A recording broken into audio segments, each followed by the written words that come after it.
Salut Manuela. J'aime beaucoup ton nom, Manuela Alechi. Bonjour, comment tu vas? En attendant que les autres se connectent.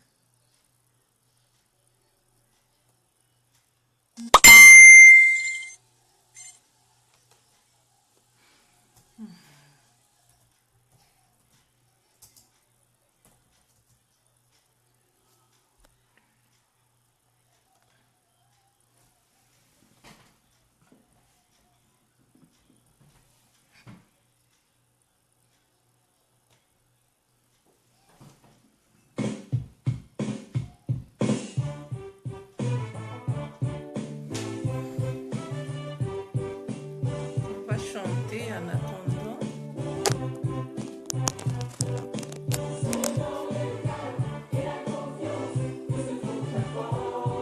Comment tu vas, chérie? Allô, Yvi? Ça va et moi je vais très très bien. On va chanter en attendant que les autres se connectent. Dieu t'entend. Raconte-moi un peu comment était ta journée. Salut Yvi. Dans l'éternel, Dieu te voit. Dieu m'entend-il? Salut Catherine.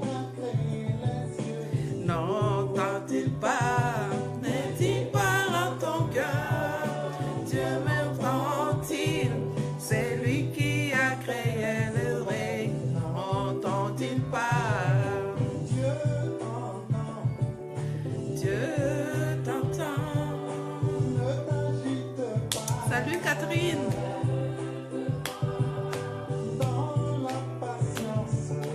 Dieu te voit. Ne pleure pas parce que Dieu t'entend. Dieu te voit. Ah, j'aime cette chanson. C'est une de mes meilleures chansons que j'écoutais quand j'étais jeune.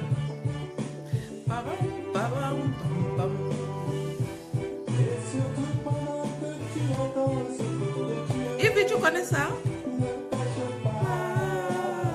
Ne pêche pas. Dieu te voit.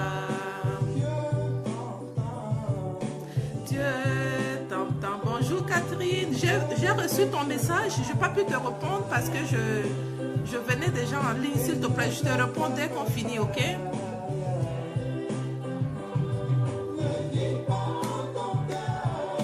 Dieu m'entend-il? C'est lui qui a créé les cieux. N'entend-il pas? Dieu me voit-il? C'est lui qui a créé les cieux. N'entend-il pas? Pasteur Wafo, c'est un Ivoirien. Dieu te voit. Alléluia, ne maudis pas Dieu. Pour tous les problèmes que tu traverses, ne maudis pas Dieu parce qu'il t'entend. Dans la détresse, il te voit. Dans la détresse, il t'entend. Dans le détournement, il te voit. Il te voit. Dans les braquages, il te voit. Salut Anne. Dans les fétiches, il te voit. Dans la rébellion, il est là. Comment tu vas? C'est Pasteur Wafo, c'est ça.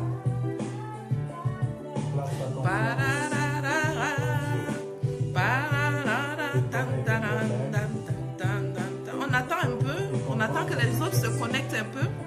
Le sujet d'aujourd'hui est très important. Ce sont des choses qu'on n'a pas connues dans le passé qui nous a amenés dans trop de situations. Et la confiance où se trouve ma force. C'est dans le calme. Et la confiance où se trouve ma force. C'est dans le calme. Et la confiance où se trouve ma force. Alléluia. C'est dans le calme. Et la confiance où se trouve ma force. La confiance en Dieu. Et il agira. Amen. Amen. Amen. Merci Raoul. Merci pour les hommes de Dieu qui se lèvent et donnent les évangiles. C'est un pasteur de l'église. Il chante aussi. Et je l'aime beaucoup. Il a des chansons, des paroles. Voilà. C'est la première fois que tu écoutes, Anne. Prends son nom. Il a des paroles qui rassurent. Il a des paroles qui rassurent. Quand j'écoute les chansons de cet monsieur, je bénis Dieu pour sa vie. Je bénis Dieu pour son ministère. Et ça, ce sont les genres de personnes que le Seigneur me met à cœur de s'aimer dans leur ministère. Il est très humble, très calme. C'est un Ivoirien. Ça fait longtemps qu'il chante. Dernièrement, je ne sais pas s'il sort. Il sort encore des CD. Salut Nala, comment tu vas? Mais ça, ce sont les CD qu'il avait sortis. Je pense que c'était en 2003, 2004. Donc, ça fait longtemps. Bon, on ne va pas patienter pendant longtemps. Les autres, ils vont se connecter. Et puis, d'autres, ils suivront en replay. Hey, Géraldine, je te vois. Comment tu vas, ma fille? J'espère que tu vas bien. Nala, ça va? Je vais devoir demander si on peut se parler, toi et moi, juste le temps qu'on se motive un peu. Si tu as un peu le temps, je vais te prendre à la fin de ce live pour qu'on parle un peu. Si tu n'es pas occupé, je respecte votre vie. Si vous avez le temps à m'accorder, tant mieux. Si vous n'avez pas le temps, coucou Gaël, comment tu vas? Si vous n'avez pas le temps, je ne vous bouscule pas beaucoup. Mais alors, si tu as le temps, s'il te plaît, contacte-moi. On va se motiver un tout petit peu. Autre chose que je voulais vous dire, ça va Gaëlle? Tu vas bien? Ça c'est ma fille, elle a une douce voix, elle est trop calme, elle parle pas, elle est très très douce. J'aime parler avec toi souvent Gaëlle. Ok, c'est bon, c'est bon. Ça va Géraldine, tu vas bien? Anne-toi, je parlais avec toi hier et puis souviens-toi par rapport à tout ce que tu m'as dit, j'ai eu beaucoup de rêves dessus. J'ai eu beaucoup de confirmations de la part du Seigneur et je te remercie pour tout ce que tu as eu à me dire hier et ça a été confirmé. Ça a été confirmé. Je te dirai plus après. Pour le moment, je ferme ma bouche et je laisse le Saint-Esprit agir. Ok? Alors, merci Géraldine. Aujourd'hui, vous vous rappelez, j'avais fait de live dans le passé et quand j'avais fait ce live, je vous ai posé la question. Vous devez savoir quelle est votre vision en allant dans le mariage et quelle est ta mission de vie.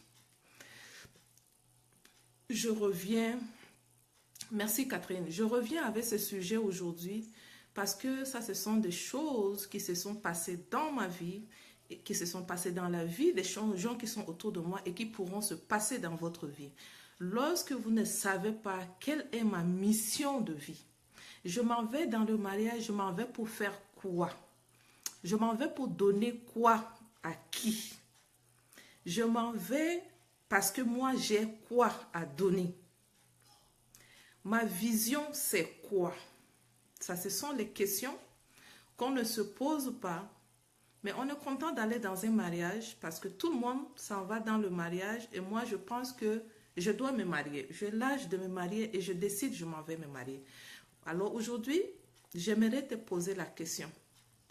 Écris-moi ta mission de vie. Comme tu t'en vas dans le mariage. Ok, sœur Catherine, on va prier pour toi. Merci Anne. S'il te plaît, contacte justement Catherine, parce que comme je vous dis, nous sommes dans un petit groupe ici. On doit se connaître, on doit se souder. Catherine, elle traverse de moments difficiles justement. Catherine a besoin de nos prières. Catherine a besoin de notre aide. Alors, je prie souvent pour elle. Je parle beaucoup avec elle. Je parlais avec elle ce matin.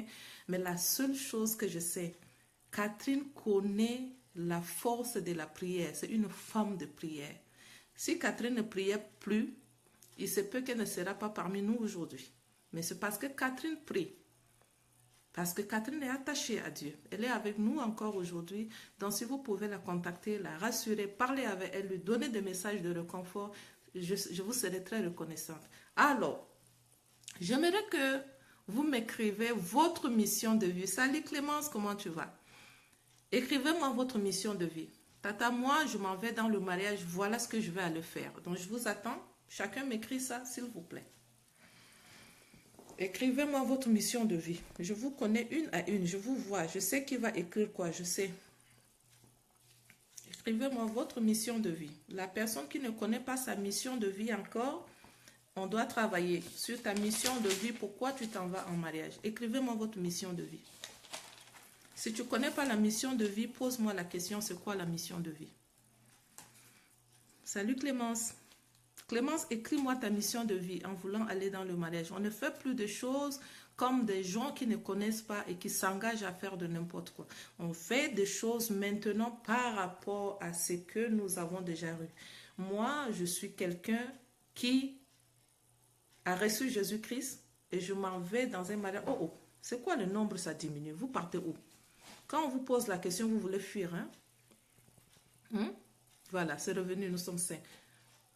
Moi, je suis une fille de Dieu. Je suis une princesse de l'Éternel. Même les mariés, tu as une mission de vie, Nala. Dis-moi ta mission de vie. Pourquoi tu es dans ce mariage? Qu'est-ce que tu es en train d'amener dans ce mariage? Si le Seigneur te pose la question aujourd'hui, Nala, je t'avais donné 10 talents. Je t'avais donné 10 talents. Tu es parti avec les 10 talents. Tu es parti. Si les gens qui ne connaissent pas leur mission de vie, je prends cet exemple pour vous permettre de savoir. Je t'ai donné 10 talents. Tu es parti. Maintenant, ramène-moi mes 10 talents. Et tu reviens, tu dis, Seigneur, tu m'avais donné 10. Moi, j'ai trop eu peur de toi et je suis parti, j'ai mis mes 10 talents. Voilà, je t'ai ramené les 10 talents. Tu connais la réponse qu'il va te donner. La parole de Dieu t'a déjà décrit. L'autre qui dit que, papa, tu m'avais donné 10. Je suis parti, j'ai multiplié les 12, les 10. Maintenant, j'ai ramené 12.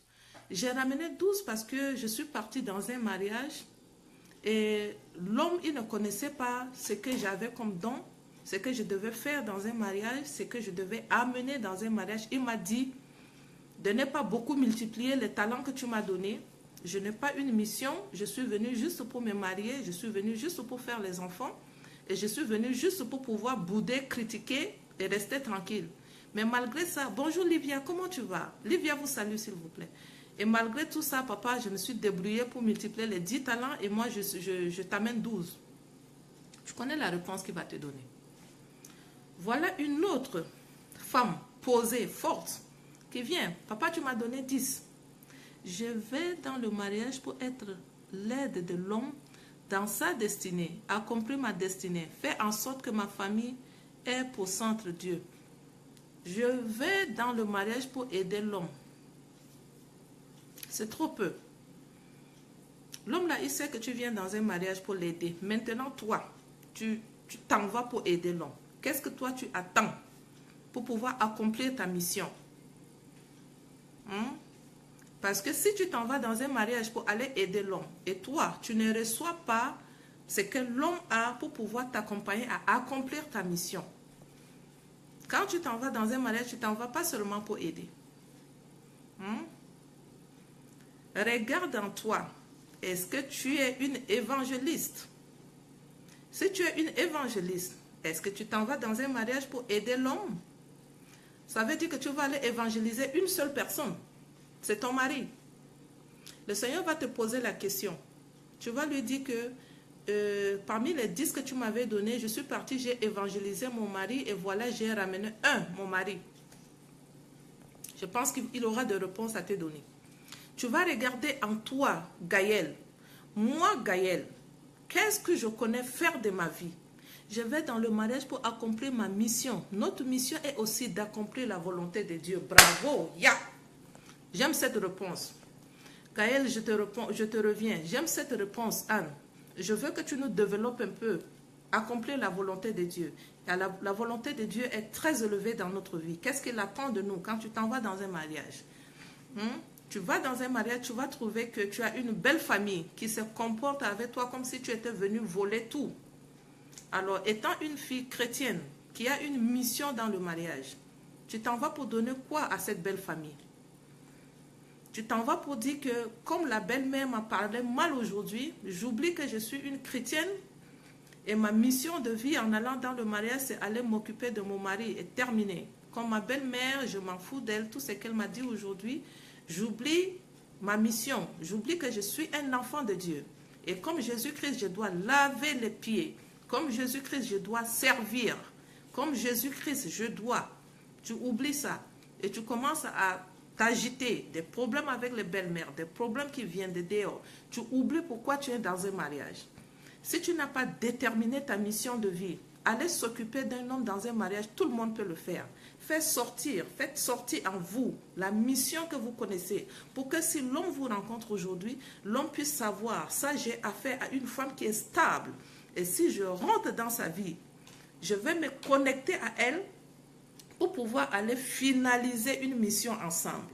Si c'est un homme qui n'a pas une vision, et il vient et rencontre une femme qui a une vision, comprenez? Vous vous mettez ensemble.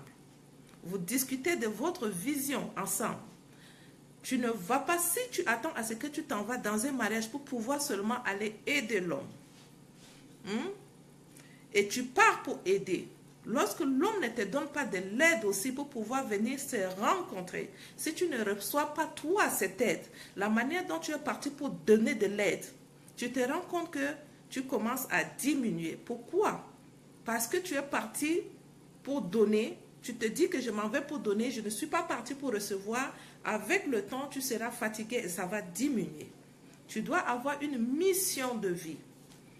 Ma mission est d'amener des âmes à Christ. Alors j'ai besoin d'un partenaire et un coéquipier. Très bon, Ivy. Si c'est ça ta mission de vie, à partir de maintenant, tu dois commencer à travailler sur ta vision.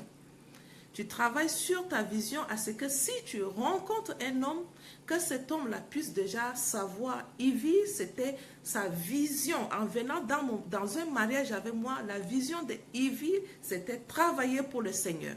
Je l'avais connu comme ça, donc je ne change pas sa vision, mais je vais aider Ivy à aller vers sa vision, parce qu'elle a de comptes à rendre à Dieu. Mais moi qui suis rentrée dans son mariage, je ne suis pas venue pour bloquer Ivy, je suis venue pour aider Ivy. Là, étant en fiançailles, tu commences déjà à savoir, est-ce que cette personne vient dans ma vie pour bouleverser ma vision, ou bien cette personne vient pour m'accompagner vers ma vision.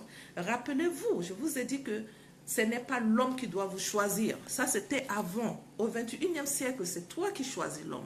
Et tu choisis l'homme pour accompagner ta vision. Chaque femme doit avoir les pieds par terre pour savoir que si je m'en vais en mariage, je ne m'en vais pas pour aller jouer. Je ne m'en vais pas pour aller donner. Parce que si je m'en vais seulement pour aller donner et que je ne reçois pas, moi, avec la chair humaine, je risque de me fatiguer. Sortez-moi votre mission de vie. J'aimerais que Dieu restaure mon mariage. Oui, Catherine, et je sais qu'il va restaurer ton mariage. Maintenant que je le connais, pour que je puisse faire tout ce que je n'ai pas pu faire pour faire connaître la parole de Dieu à toute la famille. Tu dois faire connaître la parole de Dieu à toute la famille. Rappelez-vous, je vous ai dit, si tu fais un pas vers Dieu, il fera un pas vers toi. Si tu restes, tu t'en vas dans un mariage pour dire que je m'en vais seulement m'occuper de mon mari. Cela a amené les femmes à placer leur mari à la place de Dieu. Tu sais que tu as un Dieu qui ne te bouscule pas. C'est le diable qui te bouscule. Tu as commencé à placer ton mari à la place de Dieu. Qu'est-ce que Dieu fait? Il se retire. Ok. Là, je me retire, je croise les bras, je la regarde faire. Dès que le mari ne te parle plus un peu, tu commences à te baisser. Dès que le mari fait des choses, tu commences à te baisser. Mais quand tu étais venu, tu avais déposé Dieu à côté. Parce que toi, tu étais venu juste pour pouvoir servir. Tu étais venu juste pour pouvoir aider l'homme. Tu n'étais pas venu pour pouvoir accomplir la mission de Dieu dans ta vie. Tu as laissé ta mission de côté. Pour toi, c'était aller travailler, revenir à la maison, s'occuper de ton mari, s'occuper de tes enfants. Ça ne suffit pas. Ça ne suffit pas. Tu dois déterminer ta mission de vie maintenant. Qu'est-ce que tu dois aller faire dans un mariage? Pour que même si l'homme commence à faire ses chichis, tu as les pieds stables pour pouvoir diriger ta vie. Tout ce que j'ai pas... Alors, il va le restaurer. Oui, ça c'est vrai. Ma mission est que je serai Moïse pour plusieurs dans le monde. Je serai une source de délivrance pour ma famille et pour beaucoup dans ce monde. Ça se travaille, Tatiana. Et justement, ça, c'est une mission de vie. C'est une mission que tu ne dois pas aller déposer. Tu commences à travailler cette mission aujourd'hui. Tu t'en vas dans le mariage avec cette mission. L'homme qui rentre dans ta vie, il sait que Tatiana, elle a un appel, elle a une vision. Et voilà sa vision. Je ne la laisse pas, je l'accompagne vers sa vision parce qu'elle a de comptes à rendre à Dieu. Et Dieu te soutient dans ta vision. Dieu ne se retire pas quand tu ne reçois pas assez d'amour de l'homme et que tu commences à baisser. Dieu ne se retire pas, il est toujours avec toi dans ta vision. Il t'accompagne. Alors, j'ai pu constater, il y a beaucoup de femmes, quand elles se marient, au début, elles sont là, elles sont bien, elles travaillent pour le Seigneur, elles sont dans les églises, mais quand elles s'en vont dans le mariage, tu vas voir, ça commence à baisser. C'est l'homme qui prend la place. Le Seigneur n'est plus là pour prendre cette place. Mais ça, mettez-vous toujours à la tête, quand le problème va commencer à venir, ça sera très difficile à supporter. Donc, tu ne laisses pas ta mission. Tu vas avec ta mission, tu saisis ta mission et tu complètes avec la mission, la place d'une femme dans le foyer. Tatiana, tu dois commencer à travailler ta mission. Voilà ta mission que tu connais déjà. Tu seras une Moïse. Et Moïse, tu seras une Moïse pour toute une génération. Ta génération à toi, la génération du côté de ton mari, tes enfants. Notre Dieu est un Dieu jaloux. Voilà, c'est un Dieu jaloux. C'est un Dieu jaloux. Il n'aime pas partager, mais il ne bouscule pas. Il reste dans son coin. Il te regarde, tu fais. Dis-moi un peu. Ta mission de vie en allant dans un mariage, c'est pour aller faire quoi? Est-ce que c'est pour aller rester dans un mariage préparé pour l'homme, t'occuper de l'homme, t'occuper de la maison, aller travailler et revenir à la maison? Quelle est ta vision? Quelle est ta mission? Est-ce que c'est une mission qui ne sera pas étouffée avec le temps, avec les problèmes de la vie? Est-ce que cette mission ne sera pas étouffée?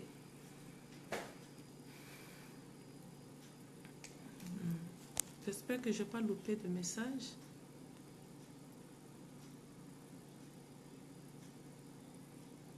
Voilà.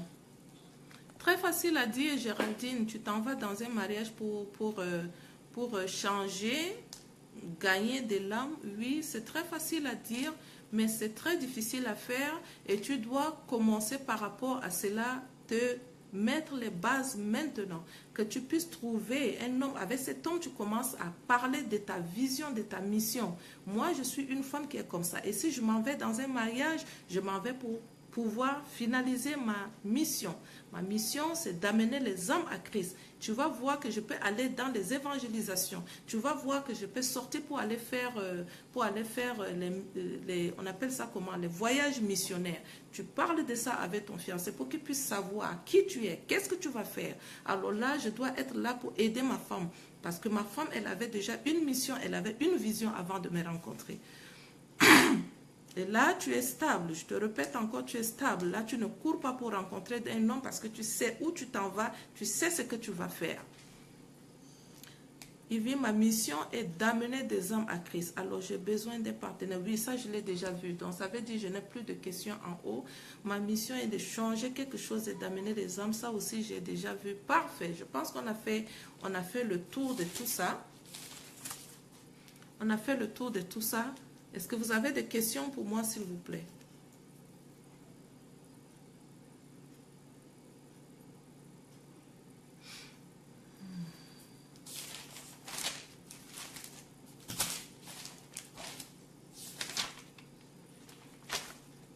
Vous avez des questions?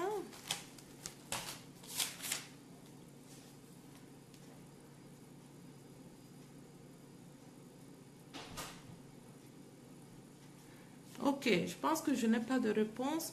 Alors, cela demande une bonne dose de courage. Cela demande une bonne dose de patience. Défendre un projet que vous devez travailler dessus. Je n'ai pas entendu mon commentaire. Ok. Ok, Nala, attends, je vais regarder ton commentaire, chérie. Ok, j'aimerais semer l'amour de Dieu dans ma famille. Waouh. Être le complice de mon mari. Élever mes enfants dans la parole de Dieu. Ça, c'est une très bonne chose. Mais ça ne suffit pas. Ça ne suffit pas parce que ça, ce sont des choses que tu vas amener à quelqu'un. C'est que toi, tu dois faire pour toi-même. En tant que toi, qu'est-ce que tu vas faire? Ça, ce sont des choses que tu aimerais apporter. Ça, ce ne sont pas des talents. Des talents que tu dois aller multiplier en mission pour que tu puisses dire au Seigneur, voilà, tu m'as donné et j'ai finalisé ma mission en allant dans le mariage. Tu pouvais par exemple commencer cette mission quand tu étais encore jeune et tu finalises cette mission dans le mariage. Maintenant, si tu es déjà dans le mariage, tu dois commencer à finaliser ta mission de vie. Commence à regarder c'est quoi ma mission. Voilà, tu me dis que tu dois évangéliser. C'est ça que tu as dit?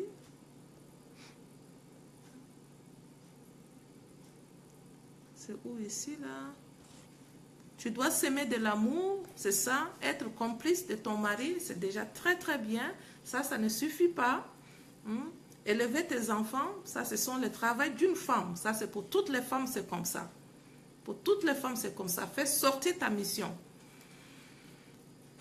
Et pour ta génération, qu'est-ce que tu vas faire pour ta génération? Quand un homme nous approche, quelle est la bonne attitude à avoir? Voilà. Ça, c'est une très belle question, Yvi. J'avais parlé déjà de ça dans le passé. Surtout quand on est à un âge pareil. L'âge, par exemple, que tu vois, c'est une saison qui est passée. Ma saison vient de passer. Je n'ai pas pu saisir ma saison. Et quand ma saison était arrivée, moi, j'étais tête en l'air. Peut-être j'étais dans les études, peut-être les hommes rentraient dans ma vie et puis je ne saisissais pas cette occasion pour présenter cet homme à Dieu, pour pouvoir réclamer la grâce de Dieu sur ma vie et ma saison est passée. Maintenant, il y a une autre saison de la vie qui vient et cette saison-là, tu dois travailler fort et Yvi, tu es dans cette saison-là maintenant. C'est travailler fort pour pouvoir attirer la grâce de Dieu sur toi. Donc pendant cette saison, quand ça arrive, la bonne attitude à tenir, c'est montrer l'amour de Dieu. Ne pas être pressé. C'est montrer qui tu es. C'est montrer à l'homme que je suis quelqu'un qui est stable. Et je ne suis plus pressé pour rentrer dans un mariage parce que Dieu va me donner un homme qui sera mon coéquipier comme tu l'avais dit. Alors l'attitude à tenir, c'est être calme. Ne pas s'agiter. J'ai pensé toujours à créer un orphelinat au Congo. Parfait, pourquoi pas? Pourquoi pas? Ça, c'est une mission que tu veux commencer à l'accomplir maintenant. Il n'est pas trop tard. Il n'est pas trop tard. Et j'espère que tu avais déjà discuté de cette mission avec ton mari pour que ça ne puisse pas être une surprise pour lui et pour qu'il puisse t'accompagner dans cette mission.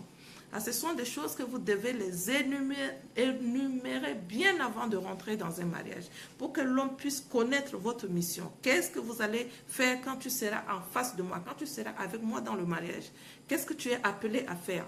Maintenant, comme tu es dans un mariage, il faut maintenant convaincre ton mari pour qu'il puisse accepter ta mission auprès de lui en allant construire au Congo un orphelinat. C'est une évangélisation. Alors, Yvi, je suis en train de dire, là, tu ne montres pas à l'homme que tu es désespéré. Tu ne dis pas à l'homme que moi, comme tu me vois, mon âge est passé. Si tu viens dans ma vie, on doit se marier. Demande ma main à mes parents. Je m'excuse parce que je suis grippée. Demande ma main à mes parents. Non, non, non, non, non, non. Tu ne fais plus ça. Parce que toi, tu as commencé déjà à intercéder dans la prière. Tu as commencé à mettre tes bases dans la prière. Tu laisses le Seigneur faire. Mais tu continues toujours à t'accrocher. Et tu continues à être une personne très stable. Pas une personne qui a peur pour pouvoir montrer à l'homme que ici, c'est mon point final. Où je me marie, où je ne te lâche pas. Non. Je parlais avec une fille ce matin. Elle est mariée, mais elle a des problèmes dans son ménage. Et elle m'a envoyé un message. Elle me dit... est-ce que je peux libérer un message pour la soeur? Oui, s'il te plaît. Anne, tu peux libérer, s'il te plaît. Alors, elle me disait que Maman Béa, dans mon rêve aujourd'hui, j'ai vu que mon mari était venu me dire, c'est fini, il ne m'aime plus. Je lui ai posé la question, est-ce que toi, ta maison est construite comme du sable, sur du sable, ou bien elle est construite sur du roc? Parce que si ta maison est construite sur du roc, n'importe quelle situation qui advienne dans ta vie, tu sais que ma maison, elle est construite sur du roc et je ne panique pas. Quand l'homme est venu te dire dans un rêve que je ne t'aime plus, en même temps, toi, tu te dis que ma pensée, c'est une champ de bataille pour l'ennemi. Et il est venu se bagarrer dans ma pensée lorsque j'étais en train de dormir. Mais la parole de Dieu, lui, il me dit que tout est accompli. Tout est accompli, quoi qu'il advienne, je n'ai pas peur. Parce que toi, mon mari, si tu viens pour me dire dans un rêve que tu n'es même plus, je ne crois pas à ça parce que tu dois venir me dire en face. Tu dois venir me dire en face. Donc des situations comme ça ne peuvent pas te déstabiliser parce que ta maison, elle est construite sur du roc. Et quand tu as en face de toi un homme qui vient dans ta vie, et que toi, tu sais déjà que moi, je dois aller en mariage. C'est ma saison est déjà passée et cette saison maintenant, je ne dois plus laisser cette saison passer. Alors là, tu commences à être calme parce que tu sais que tout est accompli. Si cet homme est ton mari, ça va se réaliser maintenant. Mais ça prend toujours un moment d'étude. Ça prend toujours des moments de questionnement. Que tu dois remarquer, est-ce que c'est un homme menteur, est-ce que c'est un homme enfant, est-ce que c'est un playboy, plein de choses que tu dois chercher à savoir. Est-ce que c'est un homme qui est un mauvais payeur? Là, tu commences maintenant à regarder, à observer. Ça ne veut pas dire que tu as déjà prié, ça suffit et que tu peux prendre du n'importe quoi. Non. Anne-Bénie, on t'attend parce que tu devais libérer message pour la sœur, s'il te plaît.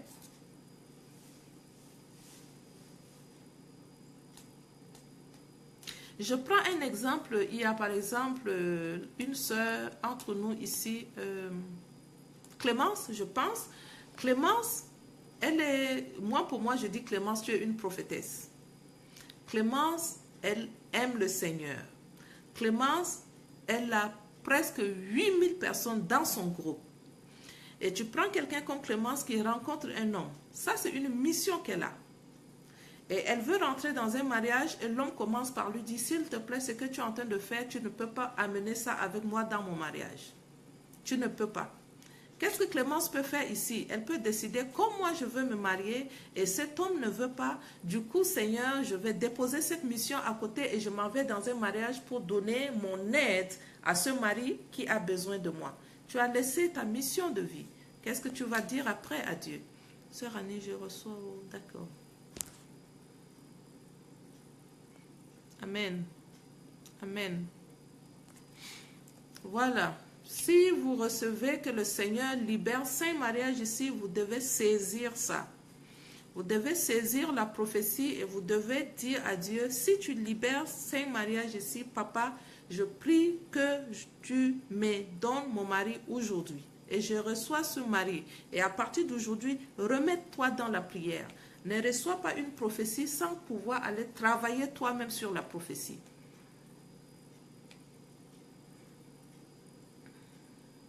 Yvi, on te dit qu'on te voit, c'est ta saison. Je l'ai aussi reçu. Je l'ai reçu que c'est ta saison. Cette année, c'est ta saison. Alors, tu reçois ça. Tu ne loupes pas cette saison. Tu ne joues pas pendant cette saison. Et sachez que pendant vos saisons, il y aura le diable qui viendra aussi s'aimer ses herbes. Alors, vous devez être très stratégique. Vous devez demander sérieusement la volonté de Dieu. Vous ne devez pas sauter sur n'importe quelle occasion.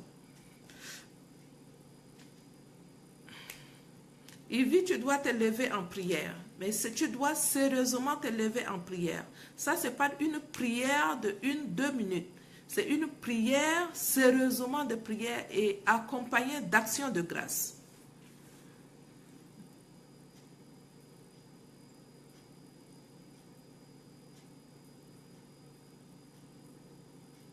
Voilà. Amen.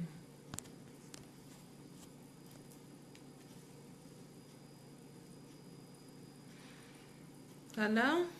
Est-ce que Anne, tu as fini? On continue. Bonjour, Onan Vivi. Comment tu vas? Tu es arrivé à la fin.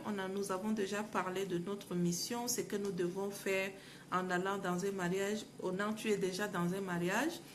Et tu dois accomplir ta mission. Et sache que ta mission en tant qu'une femme, ce n'est pas seulement aller rester dans un mariage pour t'occuper de l'homme, t'occuper des enfants, occuper de la maison. Non. Tu dois déterminer ta mission de vie. Alors tu cherches en toi, qu'est-ce que tu as à faire pour le Seigneur? Pour ne pas que tu commences à prendre l'homme pour remplacer la place du Seigneur. Ton mari doit être en deuxième position. Dieu doit être toujours en première position. Tu vas dans un mariage pour aller accomplir la volonté de Dieu. Aussi, il y a des personnes ici qu'elles devaient vivre des difficultés pour les enfants. Voilà. Voilà. Ça, par exemple, je n'ai pas reçu. Je n'ai pas reçu, mais Anne a reçu ça, elle vous le dit. Donc, si on a reçu ça, vous devez demander la grâce de Dieu. Moi, quand j'étais jeune, il y avait on dit quoi, une prophétie sur moi, parce que moi, j'aimais beaucoup les enfants. J'étais en première et j'ai pris la fille de ma grande soeur elle avait 3 mois et j'ai pris cet enfant. Et je n'avais pas encore mon bac. Et je partais à l'église, j'avais toujours cet enfant sur mon dos comme une maman. Et je pense que j'avais 21 ans. Je n'avais jamais accouché, mais j'avais toujours cet enfant parce que ma grande soeur était partie étudier. Alors du coup, les gens qui me voyaient tout le temps avec cet enfant, il y a un frère qui avait déclaré une prophétie sur moi que je ne vais pas accoucher. Parce que j'aime beaucoup les enfants, je ne vais pas accoucher. J'avais paniqué. Entre-temps, je ne connaissais pas le Seigneur comme je connais le Seigneur aujourd'hui. J'avais paniqué. Et du coup, je disais peut-être que je n'aurai pas les enfants. Peut-être que je n'aurai pas les enfants. Et quand je me suis mariée maintenant, c'est là où c'est revenu. Cet enfant, ce monsieur avait fait une prophétie sur moi une fois que je ne vais pas accoucher. Et là, je demandais à Dieu, est-ce que Seigneur, je ne vais pas vraiment accoucher? Et j'ai reçu dans un rêve que j'aurais 4 enfants. Et ça s'est accompli. J'ai eu 4 enfants aujourd'hui. Donc, s'il y a une prophétie qui se libère dans votre vie, quoi qu'il advienne, vous devez saisir la prophétie. Si vous sentez qu'il y a quelque chose qui ne marche pas, tu demandes maintenant à Dieu ici, Papa, est-ce que c'est en moi? Cette chose est en moi pour que le Seigneur puisse te montrer. Est-ce que c'est en toi ou c'est dans une autre personne? Il peut toujours te livrer la prophétie par rapport à une autre personne aussi. Ok? Je prends le train en marche et je souhaite que le Saint-Esprit me guide et merci pour ce que tu fais. Oui, merci ma chérie. Il faut que le Saint-Esprit te guide.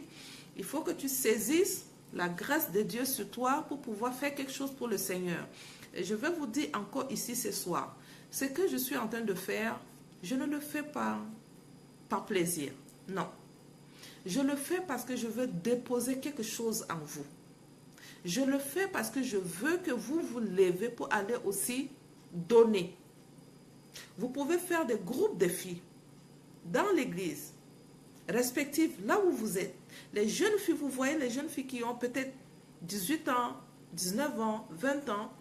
Tu prends cette fille, tu commences à lui transmettre ce que tu as reçu. Pour que ma chérie, si tu rencontres un homme, tu dois faire ça, ça, ça. Commence à ouvrir ta bouche et parler de ce que tu ne connaissais pas et que tu penses une autre personne ne connaît pas. Ouvre ta bouche et parle de ça aussi. Aide une autre personne qui est à côté de toi. Et c'est ça ce que moi je veux. Que les gens puissent être informés de certaines choses que tu penses que tu connais déjà, mais en réalité, que tu ne connais pas complètement. Chacune de nous, toute une femme doit savoir pourquoi je m'en vais dans un mariage. Pas pour aller satisfaire le besoin de l'autre. Je m'en vais dans un mariage parce que j'ai ma propre mission que je dois finaliser en allant dans un mariage. S'occuper de l'autre, ça doit venir après. Ok? Alors du coup, même si tu n'arrives pas à t'occuper de l'autre comme tu entends le faire, même si tu ne reçois pas en retour, que lui aussi il ne te donne pas en retour, tu sais que non, je ne suis pas venu seulement pour m'occuper de lui, je suis venu pour finaliser ce que j'ai déjà décidé à faire dans ma vie. Et tu n'es pas frustré. Tu n'es pas frustré parce que tu as une vision. Tu sais là où tu es en train d'aller. J'ai une vision. Même si tu ne me parles pas, même s'il y a quoi que ce soit, j'ai une vision et je vais finaliser ma vision. Je ne suis pas venu dans un mariage pour divorcer. Non.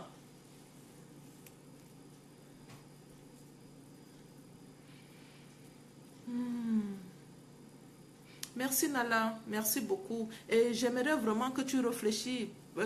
Demande la grâce de Dieu par rapport à ce projet que tu as, ce projet que tu n'as pas pu encore finaliser. Il faut que tu essaies de finaliser ça. Il faut que tu dises à Dieu, vraiment avant que je ne puisse finaliser mon mariage sur cette terre, je dois faire quelque chose pour toi. Je dois accomplir ma mission. Ma mission, c'est ouvrir un orphelinat. Et je demande la grâce, papa, pour que je puisse ouvrir cet orphelinat. Parce qu'il y a des gens qui en ont besoin. Et Seigneur, C'est ce que tu as déposé en moi pour que je puisse le faire, je dois le faire. Ce n'est pas un homme qui doit t'empêcher de le faire. Non, tu auras de comptes à rendre. Pardon, je m'excuse. Tu as dit qu'on doit décrire le mari qu'on veut. Est-ce que sur le plan spirituel ou dans tous les domaines? Tous les domaines, ma chérie. Tous les domaines, Ivy. Tous les domaines. Tu ne loupes zéro domaine. Tu présentes tous ces domaines à Dieu.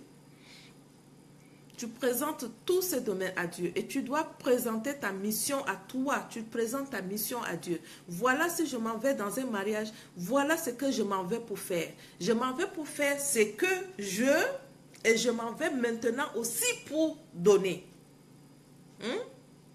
Et ta mission en tant qu'un enfant de Dieu doit être orientée vers la volonté de Dieu. Rappelle-toi, je t'ai dit, tu fais un pas, Dieu dépose deux pas.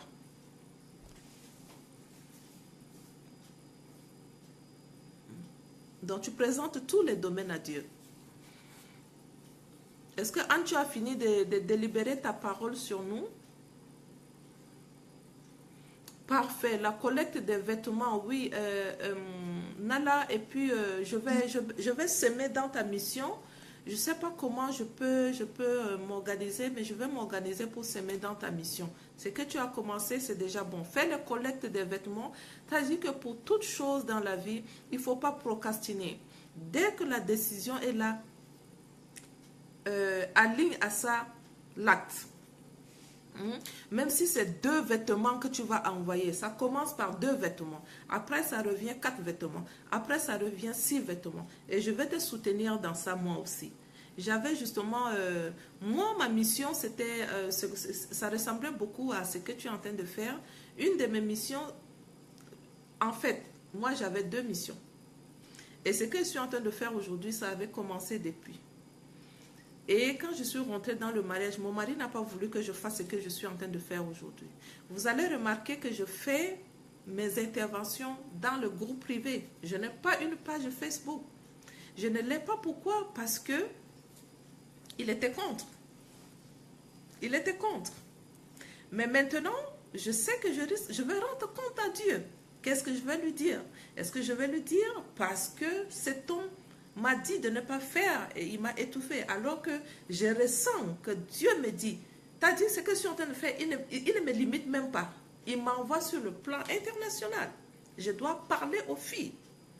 Maintenant, comme lui, il ne veut pas, je dis, ok, je fais des petits groupes.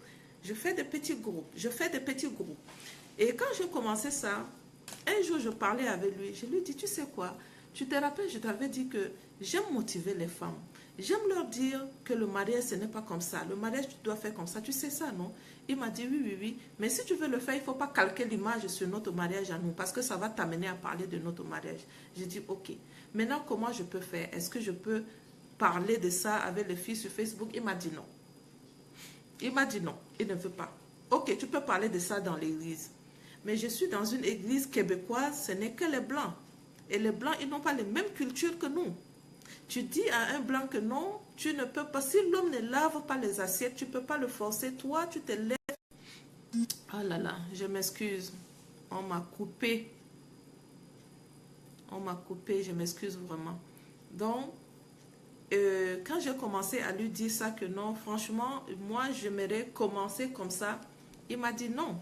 Je suis venue, je dis au Seigneur, je dis, papa, dans ce cas, qu'est-ce que je fais? Il m'a donné les idées, faire des petits groupes.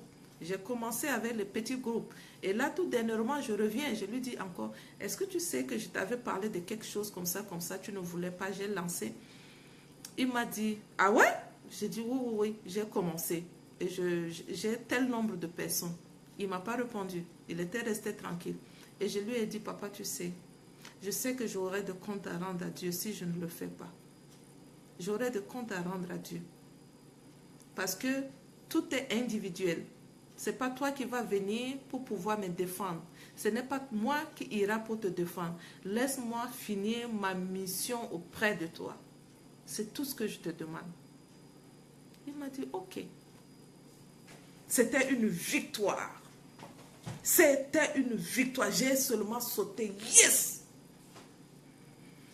Mais ça, c'est une grâce. C'est parce que c'est une grâce. Le Seigneur a permis. Si tu tombes sur quelqu'un qui te dit, niet, tu ne le feras pas. Tu es étouffé. Qu'est-ce que tu vas faire? On commence à parler de nos choses maintenant avant de rentrer là-bas. Ok? Oui, l'orphelinat, c'est beau. Je suis d'accord avec ça et je soutiens son projet IV. L'aide humanitaire, très bonne mission. Très bonne mission. Ça touche le cœur de Dieu. Ça touche le cœur de Dieu. Si vous pouvez vous investir sur l'humanitaire, ça touche le cœur de Dieu. Et je prie que le Seigneur vous donne un mari qui va vous accompagner dans cette mission aussi. Ok?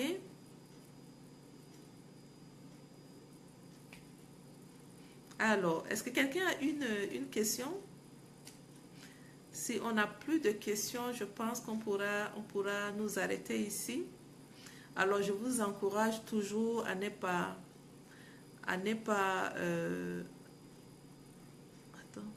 avoir peur de présenter votre vision d'avenir, de présenter ce que vous devez faire.